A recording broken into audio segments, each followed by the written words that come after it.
no Atende Fácil, nós estaremos começando a fazer a habilitação dos créditos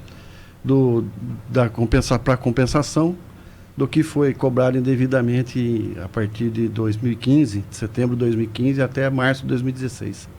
Essa compensação ela vai ser feita somente aos contribuintes que solicitarem, né? Não vai ser feita automaticamente. Não, nós não podemos fazer automaticamente. Somente a quem procurar mesmo o DAI ou a partir de amanhã no Atende Fácil fazer a habilitação do crédito para ele ter essa compensação em contas futuras. Quais são os documentos que esse consumidor precisa levar? Carla, ele precisa levar RG, CPF, uma conta para identificar o CDC dele e os comprovantes de pagamento dessa conta, dessas 7 contas que ele fez lá atrás. Ele tem que ter recibo mês a mês. Mês a mês. Se não tiver, ele vai ser habilitado somente o crédito dos meses que ele comprovar que ele pagou. O DAI ele fornece aquele certificado anual de pagamento? O DAI nós temos na conta, acredito que de março, ali vem escrito que as contas passadas estão quitadas. O que acontece, Carla, que todo mundo tem a dúvida do porquê que eu tenho que provar o pagamento, nós temos o controle do CDC, nós temos o controle do imóvel, nós não temos o controle da pessoa, do CPF. Então, se eu dou o crédito hoje para o CDC, eu posso estar devolvendo o dinheiro para quem está morando na casa hoje e não quem morava antes.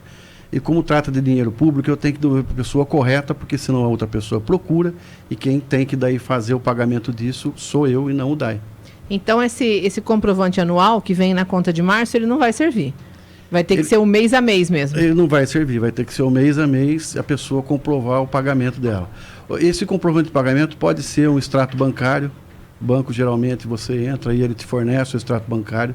Se ele vincular o pagamento à conta, se ele consegue provar que aquele pagamento é de determinada conta, já está habilitado o crédito. Quem tem débito automático, é só solicitar daí um extrato para o banco. Exatamente. Para poder fazer essa comprovação. Isso.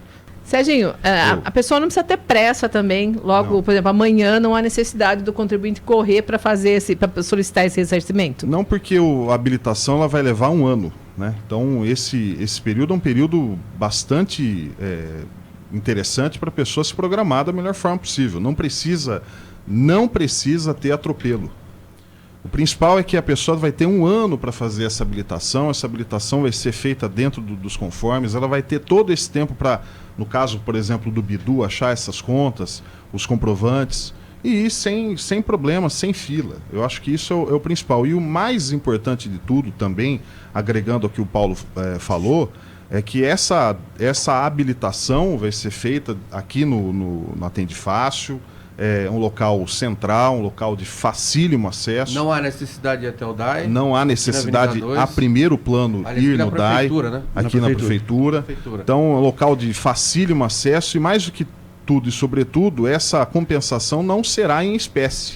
Ela vai ser feita em contas futuras. Então, isso é até interessante para a gente Isso que eu ia perguntar, não vai ter uma devolução em dinheiro? Não será em dinheiro, não será em espécie, mas sim nas contas futuras. Isso vai facilitar a vida, inclusive, do consumidor, do cliente, para que ele não tenha, como falei, esse atropelo de ir até desesperadamente ir até o Atende Fácil. Tem 1 ano para essa habilitação, isso tudo vai ser bem tranquilo, Carla. Isso que eu ia perguntar também ao Paulo Bortolotti, para que o senhor explicasse para os nossos ouvintes por que foi determinada essa devolução, o que foi cobrado a mais na época, o que aconteceu?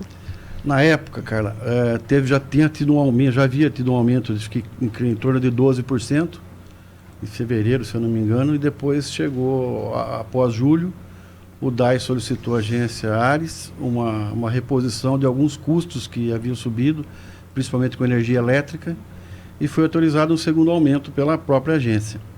Então foi aplicado 2 aumentos no mesmo ano, que isso era inconstitucional, e aí o DAI foi penalizado. Foi determinado que e ficou cobrando por 7 meses esse valor. Aí o Ministério Público impetrou uma ação, ali já foi bloqueado, o DAI já recuou com os 8,5% mais ou menos, e voltou ao normal a partir de então, mas ficou no trâmite de julgamento que acabou sendo julgado agora.